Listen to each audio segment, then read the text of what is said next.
Hey educators, welcome back to Educators Empowering Educators, where we turn everyday classrooms into powerful spaces for every learner. I'm Shelly, and today we're diving into the fifth C of our 5C strategy for supporting EAL learners, collaborate. Collaborate is all about engaging families as true partners in language learning. Here's what top educators know. Families are often our greatest untapped resource, and when we bring them in authentically, magic happens. In this session, we'll explore simple ways to communicate with families in the languages they understand and provide workshops or support videos to empower them at home. So grab your notebook and let's jump right in. First, let's talk about communication. It sounds simple, but it's one of the most powerful ways we can bring families into the learning journey. When we send messages families can actually understand, it changes everything, not just attendance, but engagement, support at home, and ultimately student success. Think about it. If families can't read homework instructions, report cards, or behavior notes in a language they understand, they're missing the tools to support their children effectively. And that's not a reflection on their interests, it's simply a language barrier.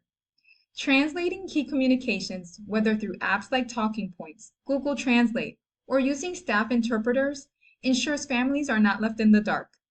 It's about building trust, showing respect, and creating a partnership where families know they're valued contributors to their child's education. Another powerful way to collaborate with families is by creating opportunities for them to actively participate in their child's learning, beyond just reading emails or attending conferences. Workshops, evening sessions, or short instructional videos can open doors for families who may not feel confident navigating school systems, homework tools, or technology platforms. The goal is to provide meaningful, accessible support that empowers families to help their children at home. This could include how to use online platforms, reading strategies, or even simple homework tips. By making these resources visual, interactive, and available in the language families speak, you ensure no one is left out. Remember, it's not about adding more work for teachers. It's about creating bridges. When families have the tools and confidence to engage, students benefit directly. Collaboration with families transforms learning into a shared journey, and everyone wins. I remember working with a teacher, Ms. Patel, who was struggling to get families to show up for school events. Flyers were being sent home, but very few parents came through the doors. Together, we decided to try something different. She began sending short, warm reminders through talking points, which automatically translated the messages into families' home languages. The change was immediate.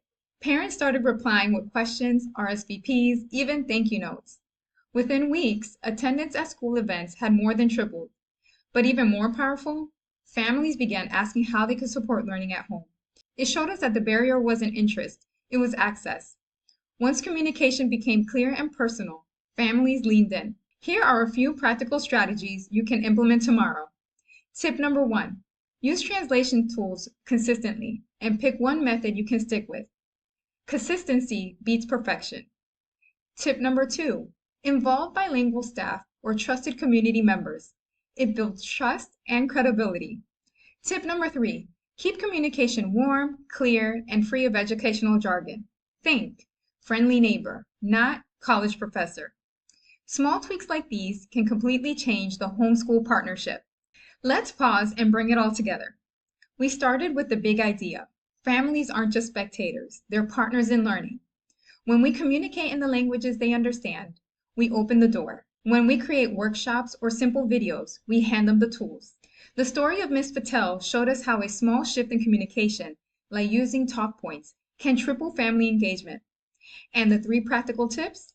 They reminded us that consistency, community, and a warm tone go a long way. So, if there's one takeaway from today, collaboration isn't complicated. It's about access, trust, and respect. When we invite families in, students don't just learn more, they thrive. When we intentionally communicate in the languages families understand, we set the stage for collaboration, empowerment, and real engagement. This is not just good practice, it's essential for equity in our classrooms. And that's a wrap on our 5C for supporting EAL learners. We've explored connect, cultivate, clarify, customize, and now collaborate. And together, they form a roadmap for building classrooms where every learner feels seen, supported, and set up for success. Now I'd love to hear from you. Which seed do you think you'll put into action first? Drop your thoughts in the comments below. I'd love to celebrate your wins with you. And don't forget to be on the lookout for our next series here on Educators Empowering Educators.